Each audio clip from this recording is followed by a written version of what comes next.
Mon dernier ouvrage, Croissance, énergie, climat, dépasser la quadrature du cercle, est paru aux éditions Debout Supérieur le 2 octobre 2017. Il était préfacé par l'ancien ministre d'État Jean-Louis Borloo. Je l'ai accompagné par une conférence promotionnelle que j'ai réalisée plus de 60 fois depuis la parution de l'ouvrage. Je vous la délivre aujourd'hui sur Energy Challenge. La quadrature du cercle est un des plus vieux problèmes de mathématiques qui date de l'Antiquité.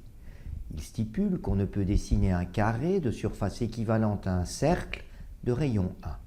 Cela nécessiterait en effet que le côté du carré soit égal à la racine de pi, ce qui est impossible dans la mesure où pi est un nombre transcendant possédant une infinité de décimales. Dans le langage courant, la quadrature du cercle caractérise donc un problème insoluble. L'équation de la transition énergétique est représentée par les trois mots-clés a priori contradictoires, croissance, énergie et climat. Serait-elle pour autant insoluble? Autrement dit, la transition peut-elle ou pas dépasser la quadrature du cercle? Bien que le bien-être et le bonheur ne soient pas absolus, croissance et développement économique y prennent une part essentielle. Il n'est donc pas surprenant que la croissance à 3% soit devenue le Graal de l'homme moderne. Ne représente-t-elle pas le plein emploi, des recettes assurées pour l'État, une assurance maladie et des retraites en équilibre, davantage de financement pour la recherche, la culture et les entreprises? Pourtant, la croissance économique est un concept récent qui n'a pas encore fêté ses 200 bougies. À partir de l'étude minutieuse de standards sociétaux, le célèbre économiste britannique Angus Maddison a démontré qu'entre l'avènement du Christ et le début du XIXe siècle, l'être humain n'était pas vraiment parvenu à améliorer sa qualité de vie. Au cours des XIVe, XVe et XVIe siècles, les grandes épidémies de peste décimant plus de la moitié de la population européenne, puis les guerres de religion, auraient même été source d'une profonde période de récession économique. C'est en fait la révolution industrielle du XIXe siècle qui siffla le début de la croissance. Le phénomène s'est ensuite fortement accéléré, notamment après le dernier conflit mondial. Ainsi, au cours des 70 dernières années, le produit intérieur brut mondial a été multiplié par 10. Avec une moyenne de 2,9% par an, le monde a satisfait le Graal de la croissance. Situation durable ou anomalie, dans la mesure où cette période n'a aucun précédent historique. Il y a près de 500 000 ans, l'homme a domestiqué le feu. Rapidement, il en a imaginé de multiples applications domestiques et métallurgiques. Puis, en 3500 ans avant notre ère, il a découvert la roue. Mais l'horloge technologique s'est arrêtée là. Quand on compare le char de Ramsès II poursuivant Moïse à travers la mer Rouge, celui de Ben-Hur combattant Messala et la diligence du début du XIXe siècle, on ne perçoit aucune rupture technologique. C'est en transformant le feu des hommes des cavernes en énergie mécanique grâce à la machine à vapeur que le physicien écossais James Watt a inventé la société de croissance. Il serait toutefois injuste de lui en octroyer l'exclusivité. En 1841, le physicien anglais Michael Faraday découvre l'induction électromagnétique et transforme du travail mécanique en électricité. Puis, quelques années plus tard, le chercheur serbe Nikola Tesla invente le moteur électrique. La boucle est bouclée. Le feu peut se transformer en énergie mécanique puis en électricité, et l'électricité peut à son tour générer de l'énergie mécanique ou de la chaleur. Plus besoin de la main de l'homme ni du labeur du cheval pour produire, le feu travaille à leur place avec une efficacité démultipliée. Aujourd'hui, notre monde de croissance ne gravite qu'autour de machines à vapeur un peu plus sophistiquées. Le moteur des voitures, le réacteur des avions ou les turbines à gaz des centrales électriques ne sont en fait que leurs arrière-petits-enfants. L'innovation technologique est donc le premier ingrédient de la croissance économique. Mais si le feu des hommes des cavernes venait subitement à manquer, les géniales inventions de nos ancêtres deviendraient instantanément de froides et immobiles pièces de musée, comme la machine à vapeur que l'on peut trouver au musée des Arts et Métiers. Aussi, Si la technologie est le catalyseur de la croissance économique, l'énergie en est donc son indispensable aliment. Dès la préhistoire, le bois a été utilisé comme principale source d'énergie. Il aurait donc pu continuer à être utilisé pour produire le feu de la croissance et nourrir les machines à vapeur de la révolution industrielle. Cela aurait toutefois posé un premier problème, car le bois était à l'époque aussi le principal matériau de construction. Aussi, le bois énergie serait rapidement entré en concurrence avec le bois construction et provoquer la flambée des cours. Aussi, l'homme va aller chercher l'énergie dans le sous-sol en utilisant d'abord le charbon. Au cours du XIXe siècle, on assiste ainsi à une première transition énergétique. De 100% bois en 1800, le mix évoluera vers 50% bois et 50% charbon au début du XXe siècle. Puis, au XXe siècle, les deux autres énergies fossiles, que sont le pétrole et le gaz, vont effectuer une percée spectaculaire et devenir les incontournables ingrédients de notre croissance économique. Il est intéressant à ce stade de mettre en évidence la seconde raison pour laquelle le bois n'aurait pas pu nourrir la croissance économique. Considérons un puits de pétrole moyen occupant en surface 1 hectare et produisant durant 20 ans 4 millions de barils, soit l'équivalent de 7 TWh. Ce même hectare de bois aurait produit durant ces 20 années seulement 600 MWh, soit 10 000 fois moins. Autrement dit, pour produire l'équivalent de nos 7 TWh de pétrole, il aurait fallu abattre 10 000 hectares de forêt. On comprend donc aisément que si l'on avait utilisé le bois comme aliment de la croissance, il y a bien longtemps qu'il n'y aurait plus un seul arbre sur la planète. Au contraire, grâce au charbon, au pétrole et au gaz, la France s'est reforestée, passant de 5 millions d'hectares au début du XIXe siècle à plus de 16 millions d'hectares aujourd'hui. La France a retrouvé aujourd'hui la surface boisée qu'elle possédait au XVIe siècle. L'énergie étant l'indéniable aliment de la croissance économique, il n'est donc pas surprenant d'observer une forte corrélation entre l'évolution du produit intérieur brut mondial et la consommation d'énergie primaire depuis la fin du second conflit mondial. Pourtant, cette relation est loin d'être linéaire. Ainsi, faut-il beaucoup moins d'énergie aujourd'hui qu'il en fallait au début des années 50 pour produire la même quantité de richesse. La relation énergie-croissance se mesure à l'aide de l'intensité énergétique qui est égale au rapport instantané entre la consommation d'énergie primaire et le produit intérieur brut. Plus elle est faible, plus l'économie est performante puisqu'il faut moins d'énergie pour produire une quantité de richesse équivalente. L'intensité énergétique s'exprime tout simplement en kilowattheure par euro. Depuis la révolution industrielle, l'intensité énergétique mondiale a été divisée par 3.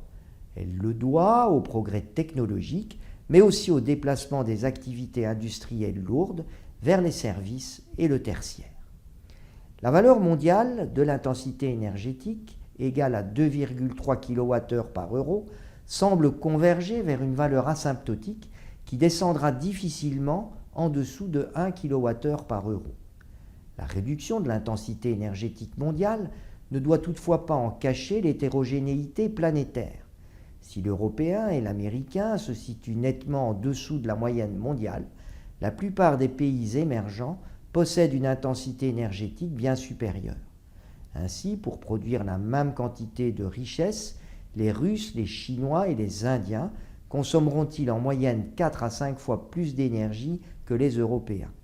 Autrement dit, les grandes réserves de réduction de l'intensité énergétique se trouvent au sein des pays émergents et non plus dans les pays de l'OCDE qui, en relatif, ont pratiquement terminé leur transition énergétique. Ce phénomène, que nous appelons le syndrome du pauvre, est une donnée essentielle de la transition énergétique. La combustion des énergies fossiles émet chaque année des quantités significatives de gaz à effet de serre. Cette quantité, qui était de l'ordre de 20 milliards de tonnes par an durant les années 70, a atteint en 2016 35 milliards de tonnes. Mais, en termes d'émissions, tous les combustibles fossiles ne sont pas identiques. Plus un combustible contient beaucoup de carbone et peu d'hydrogène, plus il émettra de dioxyde de carbone. Aussi, à teneur énergétique équivalente, le pouvoir d'émission du charbon est de 75% supérieur à celui du gaz naturel, qui apparaît de loin comme l'énergie fossile la plus écologique. Le CO2 restant dans l'atmosphère près de 100 ans, l'activité humaine a donc fortement contribué depuis le début de la révolution industrielle à en augmenter la teneur dans l'atmosphère. Des mesures régulières ont montré qu'en 60 ans, la concentration en dioxyde de carbone dans l'atmosphère s'est accrue de 20%. C'est une donnée indiscutable. Le réchauffement climatique est aussi une donnée observable. Fonte des calottes polaires et de nombreux glaciers, personne ne le conteste. Ce que les climato-sceptiques mettent en doute, c'est la corrélation entre les deux. Selon eux, la cause du réchauffement serait naturelle et non pas anthropique. Pas évident à croire compte tenu de la rapidité du réchauffement, le débat reste néanmoins ouvert. La croissance économique fait massivement appel aux énergies fossiles qui représentent aujourd'hui 82% du mix énergétique mondial.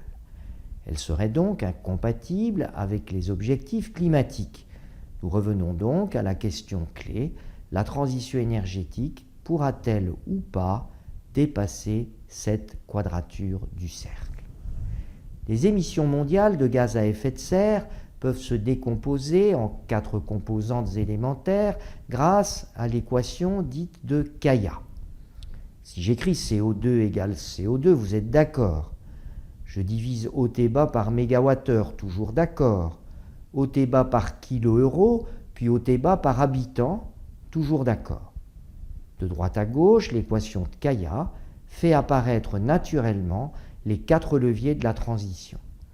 La croissance démographique, la croissance économique, l'intensité énergétique que j'ai introduite précédemment, et enfin le pouvoir d'émission d'un combustible élevé pour le charbon, intermédiaire pour le pétrole, faible pour le gaz et normalement nul pour le nucléaire et les renouvelables. Sans toucher ni à la croissance démographique ni à la croissance économique, une transition vers un monde moins carboné repose donc sur 2 leviers. Le déplacement des combustibles fortement carbonés tels le charbon et le pétrole vers des combustibles moins carbonés comme le gaz ou décarbonés comme le nucléaire ou les renouvelables. La réduction de l'intensité énergétique qui sous-entend bien entendu les notions sous-jacentes d'efficacité énergétique et d'économie d'énergie. Illustrons tout cela sur quelques exemples. En 50 ans, la consommation d'énergie de la planète a été multipliée par 4, passant de 43 pétawattheures en 1965 à presque 160 pétawattheures en 2015, et ce au profit de 5 usages principaux. Les transports, l'habitat, l'industrie, la pétrochimie et enfin l'électricité. Intéressons-nous plus particulièrement à 2 d'entre elles, les transports où le pétrole règne en maître absolu puisqu'il représente 92% de l'énergie utilisée, mais aussi la génération électrique où le charbon compte encore aujourd'hui pour près de la moitié de l'énergie primaire. En 2010, le parc mondial automobile a franchi le cap du milliard de voitures. 80 000 avions relient chaque jour les 14 000 aéroports de la planète, tandis que plus de 50 000 gros containers sillonnent les mers. Le pétrole, qui représente 92% de l'énergie utilisée dans les transports, compte pour 26% des émissions de gaz à effet de serre. Par type de transport, l'énergie consommée se répartit de la façon suivante. 5% pour les trains, 17% pour les camions, 30% pour les voitures, 31% pour les bateaux et 17% pour les avions. Le rail peut être aisément converti à l'électricité, tandis qu'il n'y a pas d'alternative au kérosène aujourd'hui pour les avions. Solar Pulse, c'est une personne à 70 km/h. On est donc très loin de faire voler un Airbus A380 avec des énergies renouvelables. À moyen terme, le déplacement du pétrole vers d'autres énergies dans les transports se concentrera donc sur les bateaux, les camions et les voitures individuelles. ils représentent à eux seuls 78% du fioul consommé dans les transports. Dans le domaine maritime, la seule alternative crédible au fioul est le gaz naturel liquéfié. Refroidi à moins 163 degrés, le GNL est un concentré énergétique remarquable. Occupant un volume 3 fois inférieur au gaz comprimé et 600 fois inférieur au gaz à pression atmosphérique, il peut être chargé en toute sécurité sur les navires en quantité suffisante pour des voyages transatlantiques. Il n'émet aucune particule et 22% de gaz à effet de serre en moins que le fioul. Le GNL pour le fret maritime est un marché qui devrait fortement se développer au cours des prochaines années. Le Francisco de la société argentine Buquebus est un prototype en service fonctionnant au GNL. Il assure à grande vitesse la liaison Buenos Aires-Montevideo. À court terme, un certain nombre de paquebots de croisière de la société Costa seront mis en service. Par ailleurs, la compagnie CMA-CMG, numéro 3 mondial du transport maritime, a annoncé en novembre 2017 que 9 nouveaux porte-containers géants livrables fin 2019 seraient équipés au GNL. La puissance des camions étant comprise entre 500 et 1000 chevaux, l'électricité n'apparaît pas aujourd'hui comme une alternative crédible au fioul. Les batteries seraient trop lourdes et le temps de charge rédhibitoire. Aussi, comme pour les bateaux, le gaz apparaît comme une alternative séduisante au fioul, à la fois dans ses versions comprimées et liquéfiées. Le principal problème reste l'approvisionnement. Le réseau de stations est en effet insuffisamment développé et reste un frein important pour développer les flottes. Toutefois, la société belge Jost a récemment annoncé qu'elle ferait passer en 2019 le tiers de sa flotte de 1500 camions au GNL. À condition qu'elle soit décarbonée, l'électricité est une alternative séduisante pour les voitures individuelles. Pas de rejet de CO2 ni de particules et un silence à s'endormir au volant. Mais la voiture électrique a aussi des inconvénients majeurs. Temps de charge, utilisation de métaux rares, autonomie et enfin émissions liées à la fabrication des batteries. Le temps de charge n'est pas en soi un problème technologique. Pour le réduire, il suffit d'accroître la puissance de la prise.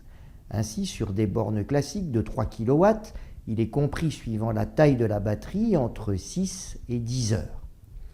Les nouvelles bornes de 22 kW récemment installées à Paris permettent de recharger le véhicule en 1 heure. Mais pour recharger une routière pour une autonomie de 500 km aussi rapidement que vous remplissez le réservoir de votre voiture thermique, il faudrait atteindre des puissances de plusieurs mégawatts. Un non-sens pour le réseau de distribution que l'on ferait exploser, particulièrement en juillet quand tout le monde veut arriver le plus vite possible sur la Côte d'Azur pour profiter du soleil. À coup sûr, vous passerez tous vos vacances sur le parking de l'autoroute. La fabrication des batteries pose par ailleurs le problème de la disponibilité de métaux rares, notamment le lithium et le cobalt. Ainsi, la forte demande de cobalt au cours des 2 dernières années a fait flamber les cours qui sont passés en moins de 3 ans de 25 000 $ la tonne à plus de 70 000 $ la tonne. Peu abondants dans l'écorce terrestre, ces métaux sont aussi souvent concentrés dans des pays politiquement instables. Ainsi, la République démocratique du Congo produit la moitié du cobalt mondial dans des conditions d'exploitation que Zola aurait pu décrire dans un Germinal du XXIe siècle. Enfin, l'autonomie des batteries est intimement liée à ses émissions de fabrication. Une étude récente de l'Agence suédoise de l'énergie a montré que la fabrication d'1 kWh de batterie émettait 200 kg de dioxyde de carbone. Ainsi, la fabrication d'une batterie de Tesla de 85 kWh émettra 17 tonnes de CO2. Elle ne deviendra neutre en carbone vis-à-vis d'une voiture thermique émettant 130 g de CO2 au kilomètre qu'au bout de 150 000 km, une réelle aberration. Tous les indicateurs le prouvent, la voiture électrique est donc avant tout conçue pour des parcours urbains. La routière électrique n'a pas réellement d'avenir. Pour les longues distances, la voiture thermique basse consommation a encore de beaux jours devant elle. Regardons maintenant les leviers pour réduire la consommation des voitures thermiques. En 2016, le nombre de voitures individuelles a atteint 1,2 milliard. On estime qu'il dépassera les 2 milliards à l'horizon 2035. Le premier levier permettant de réduire la consommation d'un véhicule automobile est la vitesse. En cohérence avec la formule bien connue de l'énergie cinétique, la consommation d'une voiture augmente avec le carré de la vitesse. Ainsi, une réduction de la vitesse sur autoroute de 130 km/h à 100 km/h permettrait de réduire de près de 40% la facture de carburant. Une mesure simple, mais pas nécessairement très populaire. Toujours en cohérence avec la formule de l'énergie cinétique, la consommation d'une voiture augmente proportionnellement à son poids. Comparé à la limousine d'Al Capone des années 30 qui pesait près de 7 tonnes, les véhicules modernes sont globalement beaucoup moins lourds que leurs aînés. Toutefois, la multiplication des équipements de confort, comme le GPS ou le régulateur de vitesse, mais aussi l'addition de normes sécuritaires et environnementales, comme l'airbag ou le pot catalytique, ont fait prendre de l'embonpoint aux véhicules. Leur poids est passé en moyenne de 977 kg en 1990 à 1266 kg en 2011. Il en résulte une augmentation de consommation de près de 25%. Les frottements de l'air sur la carrosserie, mais aussi le frottement des pneumatiques sur la chaussée, s'opposent au mouvement du véhicule et sont donc synonymes de consommation d'énergie. Les performances des pneumatiques sont aujourd'hui évaluées à l'échelle européenne à l'aide d'une grille échelonnée de A pour les meilleurs pneumatiques du marché à G pour les plus médiocres. L'aérodynamisme joue également un rôle essentiel sur la consommation. Plus la carrosserie sera aérodynamique, moins la voiture consommera. Ainsi, la voiture la moins aérodynamique du marché, équipée de pneumatiques de classe G, surconsommera-t-elle à 120 km/h 4 litres au 100 par rapport à la voiture la plus aérodynamique du marché, équipée de pneumatiques de classe A. Mais le mode d'utilisation impacte aussi ses performances. Ainsi, rouler vitres ouvertes ou poser un vélo sur le toit de son véhicule peuvent à vitesse élevée augmenter la consommation de 1 à 2 litres au 100 km. Il en est de même si on roule avec des pneus sous-gonflés. Selon une étude récente, 71% des automobilistes européens rouleraient avec des pneumatiques sous-gonflés. Cela représenterait pour l'Europe une consommation additionnelle de 2 milliards de litres de carburant par an. Réduire la consommation nécessite aussi de proscrire accélération et décélération permanentes, ainsi que les sous-régimes ou les sur-régimes du moteur. Là où l'humain ne peut agir que de façon médiocre, le digital permet de réguler avec une très grande précision. La plupart des véhicules de série sont déjà équipés d'un régulateur de vitesse permettant de maintenir une vitesse constante. Mais l'avenir réside incontestablement dans la boîte de vitesse intelligente qui choisira automatiquement les régimes optimaux. Grâce au digital, même l'aérodynamisme pourra devenir intelligent. Vitesse, poids, aérodynamisme, digital et comportement, autant de leviers qui permettraient assez aisément de réduire d'un facteur 3 la consommation moyenne des voitures thermiques actuelles. Le parc de 1,2 milliard de voitures consommait en 2017 environ 16 millions de barils de pétrole par jour. En supposant qu'en 2035, 25% des 2 milliards de voitures seront électriques, sans aucun progrès sur la consommation des voitures thermiques, la demande de pétrole passerait alors à 20 millions de barils par jour. Au contraire, sans voitures électriques, mais en divisant par 3 la consommation des voitures thermiques, la consommation pétrolière serait ramenée à 9 millions de barils jour, soit 11 millions de barils en moins. La réduction de la consommation de carburant représente donc un levier bien supérieur à celui du déplacement des voitures thermiques vers les voitures électriques. Le futur parc automobile devrait donc faire une large place à la voiture électrique en ville, mais sur les longues distances, l'option la plus crédible reste clairement la voiture thermique basse consommation. Cette option est celle de Peugeot, contrairement à Renault, qui a tort, à notre avis, mise sur le 100% de voitures électriques. Parlons un peu maintenant d'électricité. Les combustibles fossiles restituent aujourd'hui 67% de l'électricité mondiale et sont responsables de 40% des émissions mondiales de gaz à effet de serre. Le charbon compte pour 41%, le gaz pour 22%, alors que le pétrole avec seulement 4% a presque totalement disparu du mix électrique. En ce qui concerne les énergies décarbonées, l'hydroélectrique compte pour 16%, le nucléaire 11% et les renouvelables 7%. Alors vous êtes d'accord avec moi, le charbon, le gaz et le pétrole, on n'aime pas. L'hydroélectricité, on aime moyennement et de toute façon, la plupart des sites sont aujourd'hui occupés. Et son expansion est donc plus que limitée. Et le nucléaire, on déteste comme les fossiles. Tout ce qu'on n'aime pas représente donc 78% du mix électrique, tandis que tout ce qu'on adore ne représente que 6%. Et pourtant, désinformés par des gouvernants incompétents et des lobbies écologistes sans scrupules, on nous laisse croire qu'on pourrait transformer d'un coup de baguette magique ces 6% en 78%. D'autant que nos préférés, ou du moins ceux qu'on nous impose de préférer, sont en plus d'une inefficacité redoutable, car les renouvelables, c'est un peu l'histoire drôle du regretté Raymond DeVos. Vous ne savez pas où et quand. Car le thermique et le nucléaire, c'est où je veux, mais aussi quand je veux.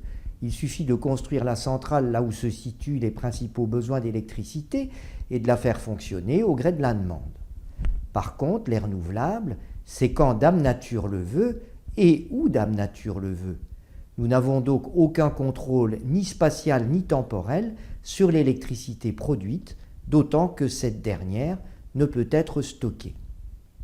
Cette inefficacité des énergies renouvelables apparaît clairement quand on rapporte la production d'électricité à la puissance installée.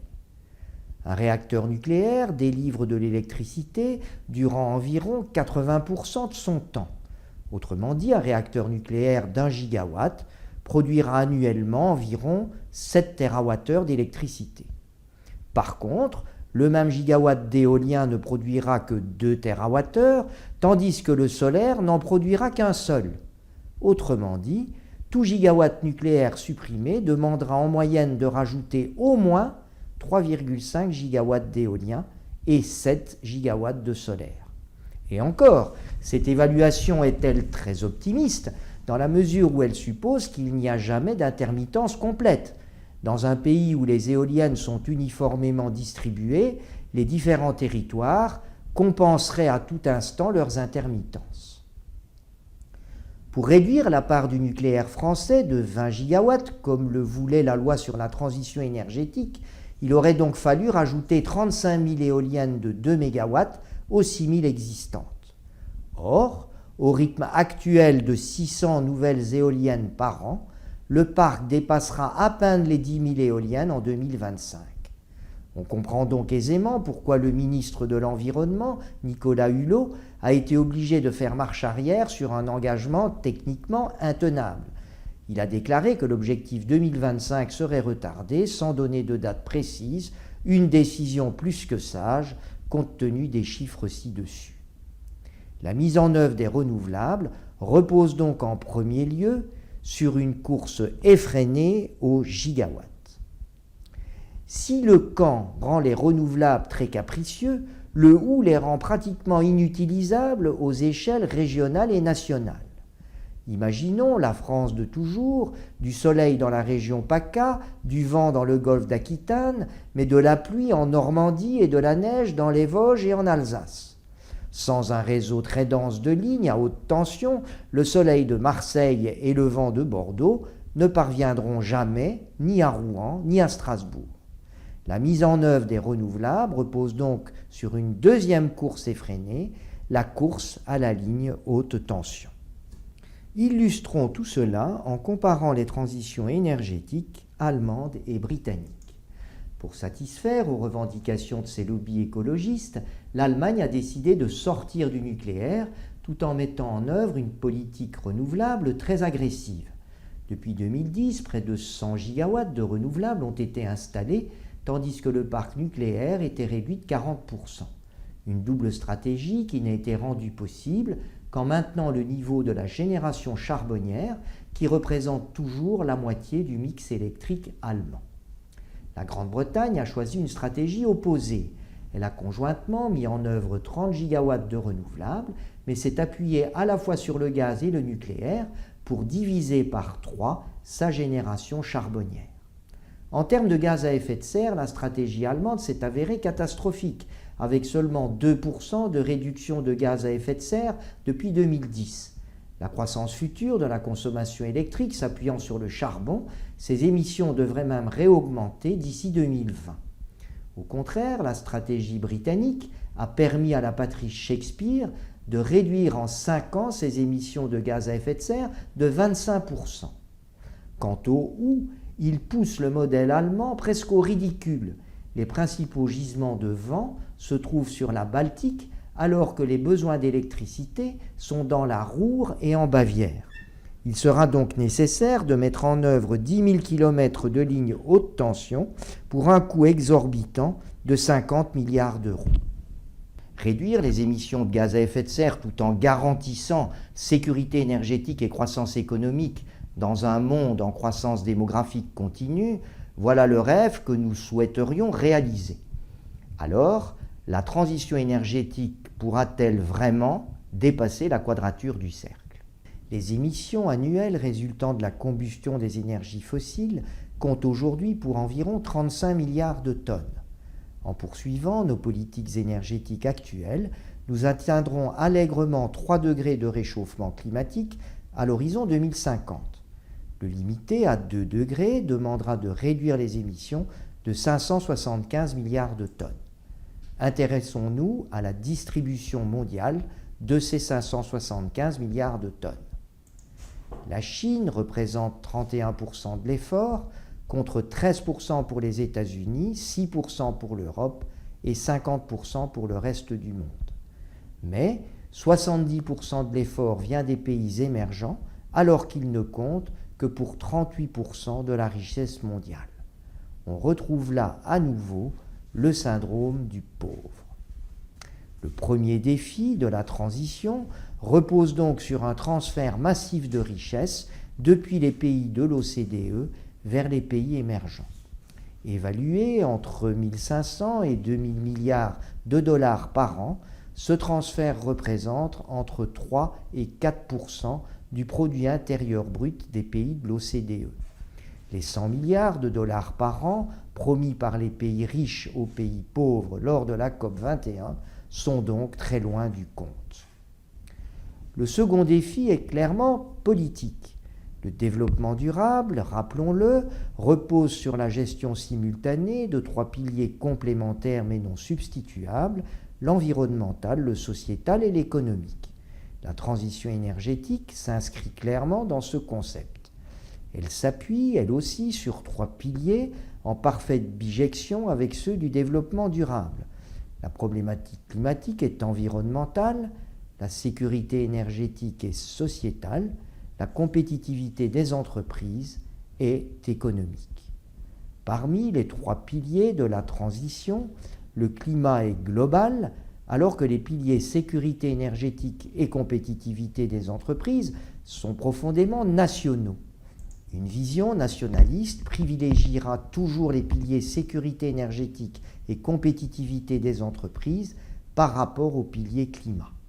Le plus grand ennemi de la transition énergétique n'est donc ni le charbon, ni le pétrole, ni le gaz, mais bien l'égoïsme nationaliste.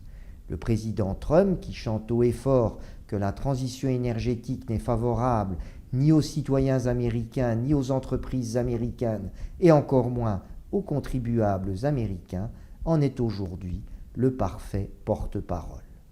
L'Europe des nations, foisonnant de Londres à Budapest en passant par Paris, n'est pas seulement une aberration politique, c'est aussi une aberration énergétique.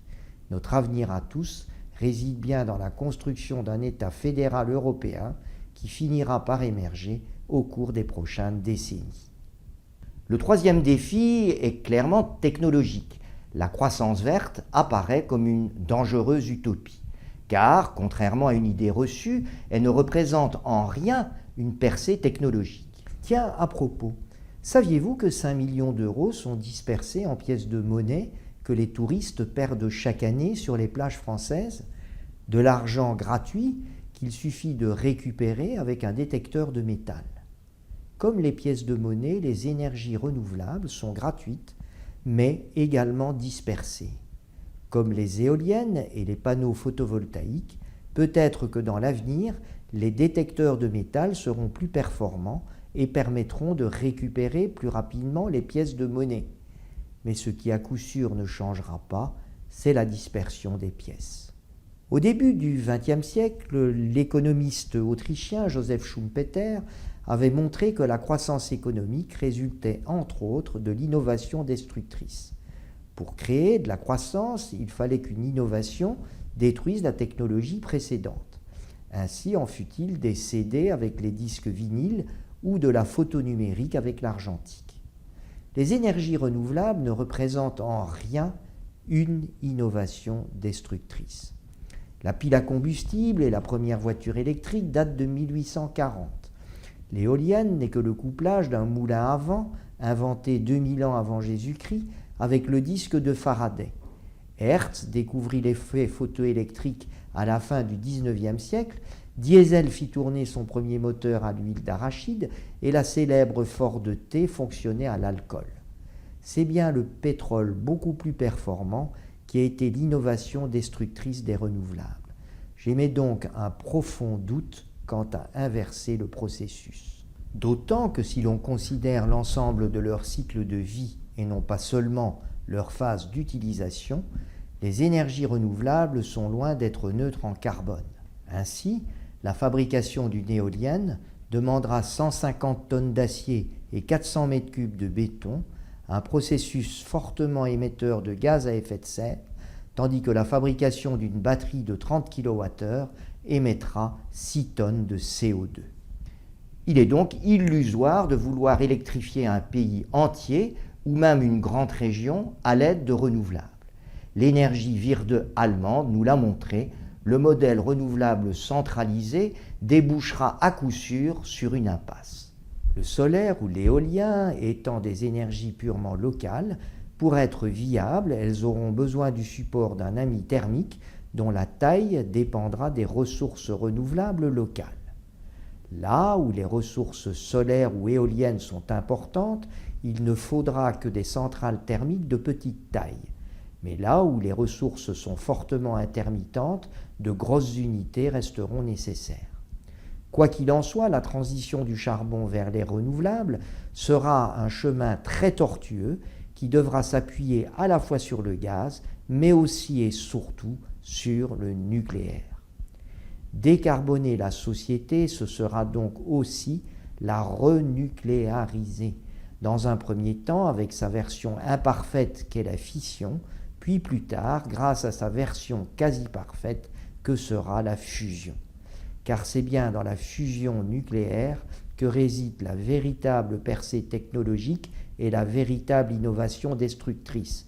Nous n'aurons alors qu'imiter le Soleil qui a permis l'émergence de la vie sur Terre. Le déplacement des fossiles vers les renouvelables représentant une semi-impasse, à moyen terme, c'est donc sur la réduction de l'intensité énergétique qu'il faudra principalement compter. Mais, même si les réserves de réduction de l'intensité énergétique sont importantes dans les pays émergents, il est peu probable qu'elles puissent à elles seules compenser la croissance démographique et continuer de nous offrir à moyen terme ce que nous avons réalisé depuis le dernier conflit mondial, à savoir une croissance économique à 3%. Car, dans un monde fini, Une telle croissance n'est malheureusement pas viable à long terme.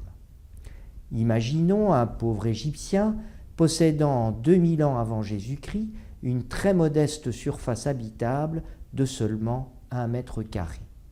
Dans notre très grande générosité, offrons-lui le Graal de l'homme moderne, c'est-à-dire 3% de croissance par an. Quelle est, à votre avis, sa surface habitable aujourd'hui? La réponse est édifiante. En l'an -1362, il possédera Paris. En -1092, la France.